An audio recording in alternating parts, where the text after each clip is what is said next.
ಒಂದೆರಡು ಪವಾಡಗಳನ್ನು ಹಂಚ್ಕೊಬಹುದಾ ಸರ್? ಪವಾಡ ಅನ್ನೋದು ತಾಯಿನ ನಾವು ಪ್ರತಿನಿತ್ಯ ನಾವು ಅನುಭವಿಸ್ತಾ ಇರ್ತೀವಿ. ಯಾಕಂದ್ರೆ ಮಹಾತಾಯಿ ಒಂದು ಸತ್ಯವಂತೆ ನೆಲೆಸಿರೋದಕ್ಕೆ ಏನು ಸಾಕ್ಷಿ ಅಂದ್ರೆ, ನಮ್ಮ ಒಂದು ಅಜ್ಜಿಯವರು ಆವಾಗ ಪೂಜೆ ಮಾಡ್ಕೊಂಡು ಹೋಗ್ತಾ ಇರ್ತಾರೆ. ಒಂದು ಹುಡುಗಿಗೆ ಹಾವು ಕಚ್ಚುತ್ತೆ. ಇಲ್ಲಿ ಯಾರು ಕೂಡ ಸಹಾಯಕ್ಕೆ ಬರಲ್ಲ. ಯಾಕಂದ್ರೆ ಇದು ತುಂಬಾ ಬೆಟ್ಟ ಗುಡ್ಡ ಬಿಸಿಲು ಕೂಡ ಬೀಳದಿರುವಂತ ಜಾಗ. ಇದು ಮನುಷ್ಯರು ಇಲ್ದಿರೋ ಜಾಗದಲ್ಲಿ ಬಂದು ಒಂದು ಹೆಂಗ್ಸು ಮಹಾರಾಣಿ ಇದ್ದಂಗೆ ಇರ್ತಾರಂತೆ ಆ ಕಾಲದಲ್ಲಿ. ಅಂತ ಒಂದು ಹೆಂಗ್ಸು ಬಂದು ಅವರ ಸೀರೆಯನ್ನ ಕಟ್ಟಿ ಚಿಕಿತ್ಸೆ ಮಾಡಿ ನೀನು ಊರಿಗೆ ಕರ್ಕೊಂಡು ಹೋಗು, ಅಷ್ಟಲ್ಲಿ ಹುಷಾರಾಗ್ತಾರೆ ಹುಡುಗಿ ಅಂತ ಹೇಳಿ ಕಲಿಸ್ತಂತ ಸತ್ಯ ನಮ್ಮ ಅಜ್ಜಿಯವರಿಗೆ ನಡೆದಿರುವಂತದ್ದು. ಇದು ಪ್ರಮಾಣವಾಗ್ಲೂ ಅದು ಆ ಒಂದು ಪವಾಡ. ಅದಾದ್ಮೇಲೆ ನಮ್ಮ ತಂದೆಯವ್ರಿಗಾಗ್ಬೋದು, ನಮ್ಮ ಹಿರಿಯರು ಇನ್ನ ತುಂಬಾ ಜನ ಎಲ್ಲರೂ ಅದೇ ಅಂತಾರೆ, ಈ ಅಮ್ಮನ್ನ ಆ ಸಂಚಾರ ನೋಡಿದ್ದಾರೆ. ಒಂದೊಂದ್ಸಲಿ ಅಮ್ಮನವ್ರು ಘೋರವಾಗಿ ಹೋದಾಗ ಕಪ್ಪು ಗಾಳಿಯಲ್ಲಿ ಹೋಗುವಂಥದ್ದು. ಸೊ ಇವೆಲ್ಲ ನಮ್ಗೆ ಅನುಭವಗಳು. ಮತ್ತೆ ರಾತ್ರಿ ಇವತ್ತಿಗೂ ಸಹ ಒಂದೊಂದ್ಸಲಿ ತಾವು ಬಂದು ನೋಡ್ಬೋದು.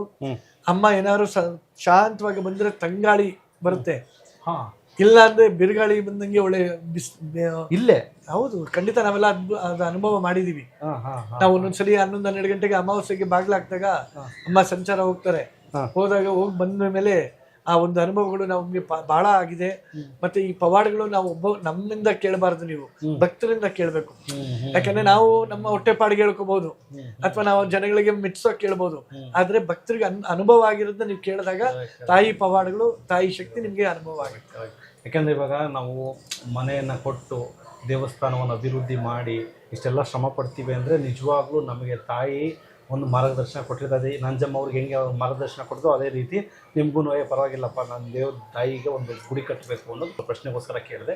ನಂತರ ಈ ಎಲ್ಲ ವಿಚಾರಗಳು ಈ ಜನಗಳು ಜಾಸ್ತಿ ಬರೋಕ್ಕೆ ಸ್ಟಾರ್ಟ್ ಆಗಿದ್ದ ಟರ್ನಿಂಗ್ ಪಾಯಿಂಟ್ ಯಾವುದು ಅನಿಸುತ್ತೆ ಸರ್? 2004ರಿಂದ ಅಮ್ಮನವ್ರಿಗೆ ನಮ್ಮ ತಂದೆಯವರು ಏನು ಮಾಡಿದ್ರು, ಇದು ಏನಾದರೂ ಯಾಕಂದರೆ ಹಿಂಗೆ ಇದ್ದರೆ ನಮಗೆ ಇನ್ನು ಭಕ್ತರಿಗೆ ಏನೂ ಪ್ರಯೋಜನ ಆಗಲ್ಲ. ಯಾಕಂದರೆ ಮುಂಚೆ ಇದ್ದು ಟ್ರಸ್ಟಿಗಳೇ ಬೇರೆ.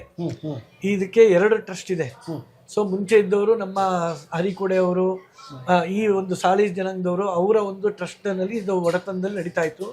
ಸೊ ಅವರಿಗೆ ಕೇಳಿಕೊಂಡು ನಾವು ಇದರಲ್ಲಿ ಏನಾದ್ರು ಒಂದು ಮಾಡಬೇಕು. ಯಾಕಂದ್ರೆ ಇದು ಹಿಂಗೆ ನಡ್ಕೊಂಡು ಹೋದ್ರೆ ಜನಗಳಿಗೆ ಇದರಿಂದ ಏನೂ ತಲುಪಲ್ಲ. ಕರೆಕ್ಟ್. ಈಗ ಅದು ಉಪಯೋಗನೂ ಆಗಲ್ಲ ಅಂತ ಹೇಳಿ ನಮ್ಮ ತಂದೆಯವರು ಏನ್ ಮಾಡಿದ್ರು, ಟ್ರಸ್ಟ್ ಅಂತ ಮಾಡಿ.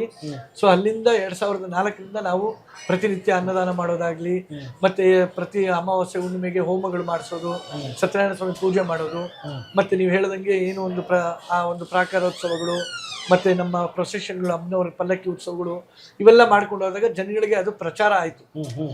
ಅಮ್ಮ ಅವರು ಸಂಚಾರಕ್ಕೆ ಬರ್ತಾರೆ, ಅಮ್ಮನವರಿಂದ ಒಂದು ನಮಗೆ ಎಲ್ಲ ಅನುಕೂಲ ಆಗುತ್ತೆ. ಯಾಕಂದ್ರೆ ಕಾಳಿನ ಹೊಲಿಸ್ಕೊಳ್ಳೋದು ಬಹಳ ಒಂದು ಕಷ್ಟ.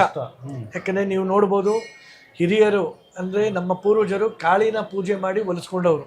ಶಂಕರಾಚಾರ್ಯರು, ರಾಮಕೃಷ್ಣ ಪರಮಹಂಸರು, ಇನ್ನೂ ಅನೇಕ ಇತರ ಅವಧೂತರು ಎಲ್ಲರೂ ಕಾಳಿನ ಹೊಲಿಸ್ಕೊಂಡು ಜ್ಞಾನ ಪಡೆದವರು. ಕಾಳಿ ಹೊಲಿದ್ರೆ ಸರಸ್ವತಿ ಆಗ್ತಾರೆ, ಲಕ್ಷ್ಮಿ ಆಗ್ತಾರೆ, ಗೌರಿ ಆಗ್ತಾರೆ.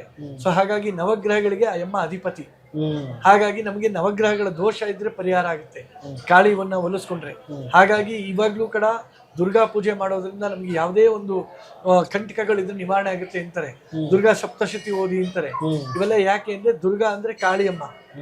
ಈ ಕಾಳಿಯನ್ನ ಪೂಜೆ ಮಾಡೋದ್ರಿಂದ ನಮಗೆ ಎಲ್ಲ ಈ ಒಂದು ಅನುಕೂಲಗಳು, ಮಕ್ಕಳಿಗೆ ವಿದ್ಯಾಭ್ಯಾಸ ಆಗ್ಬೋದು, ಮದುವೆ ಆಗಿಲ್ದಿರೋರಿಗೆ ಮದುವೆ ಆಗ್ಬೋದು, ಮಕ್ಕಳಿಲ್ದಿರೋರಿಗೆ ಮಕ್ಕಳಾಗ್ಬೋದು, ಮತ್ತೆ ನಮಗೆ ಏನೋ ಕೋರ್ಟ್ ಕೇಸ್ ಇದೆ, ಮತ್ತೆ ನಮಗೆ ಹಣಕಾಸಿನ ತೊಂದರೆ ಇದೆ, ಮತ್ತೆ ನಮಗೆ ಮನೆಯಲ್ಲಿ ಶುಭ ಕಾರ್ಯಗಳು ನಡೀತಾ ಇಲ್ಲ ಅಂದಾಗ ಈ ತಾಯಿ ಹತ್ರ ಪೂಜೆ ಮಾಡಿ ಒಂದು ತಡೆ ಓಡಿಸೋದ್ರಿಂದ ಈ ಎಲ್ಲ ಅನುಕೂಲಗಳು ಆಗ್ತವೆ.